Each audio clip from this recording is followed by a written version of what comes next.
ఓం శ్రీ మహాగణాధిపతే నమః. శ్రీ గురుభ్యో నమః. శ్రీ మాత్రే నమః. దక్షిణామూర్తి పంచరత్న స్తోత్రం. గురువులకు గురువు శ్రీ దక్షిణామూర్తి. ఈ దక్షిణామూర్తి పంచరత్న స్తోత్రాన్ని ప్రతిరోజు భక్తి శ్రద్ధలతో పఠించిన లేదా విన్నా సంసారంలో సుఖశాంతులు లభిస్తాయి. సంతానాభివృద్ధి కలుగుతుంది. మిత్రుల సాంగత్యం వృద్ధి చెందుతుంది. సకల సంపదలు కూడా కలుగుతాయని పెద్దలు చెప్తున్నారు. శుభమస్తు. మీరు మొదటిసారిగా నా ఛానల్ చూస్తున్నట్టయితే మీరు సబ్స్క్రైబ్ చేసుకుని అందరికీ షేర్ చేసి సహకరించండి. నా ఛానల్లో ఆల్రెడీ వివిధ స్తోత్రాలు చేసి పెట్టాను. వాటిని విని భగవంతుని కృపకు పాత్రలు కండి. వివిధ రకాల ప్రయోజనాలను పొందండి. Thank you. దక్షిణామూర్తి పంచరత్న స్తోత్రం.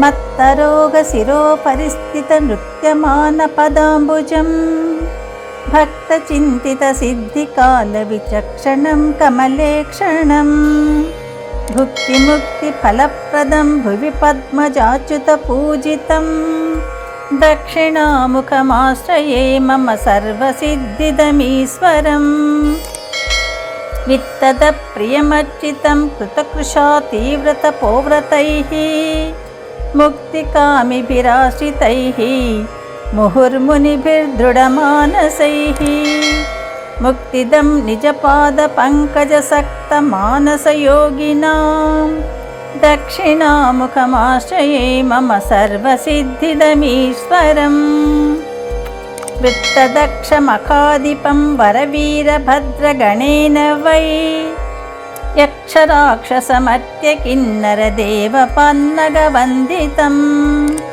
రత్నభుగ్గణనాథభృద్భ్రమరార్చితాంఘ్రిసరోరుహం దక్షిణాముఖమాశ్రయే మమ సర్వసిద్ధిదమీశ్వరం నక్తనాదకళాధరం నగజాపయోధరమండలం లిప్తచందన పంకకుంకుమముద్రితామల విగ్రహం శక్తిమంతమశేష సృష్టి విధానకే సకలం ప్రభుం దక్షిణాముఖమాశ్రయే మమ సర్వసిద్ధిదమీశ్వరం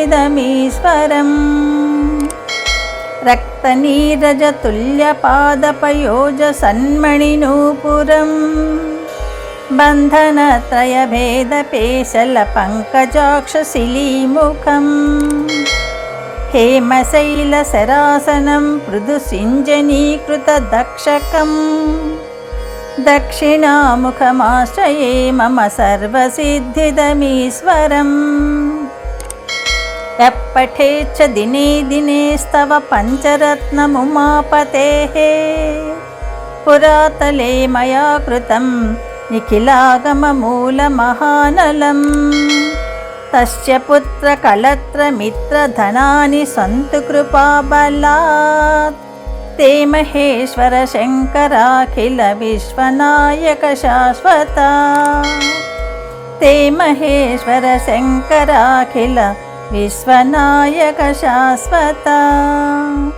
ఇది శ్రీ దక్షిణామూర్తి పంచరత్న స్తోత్రం. యదక్షర పదభ్రష్టం మాత్రాహీనం తు యద్భవేత్ తత్సర్వం క్షమ్యతాం దేవా ప్రసీద పరమేశ్వర.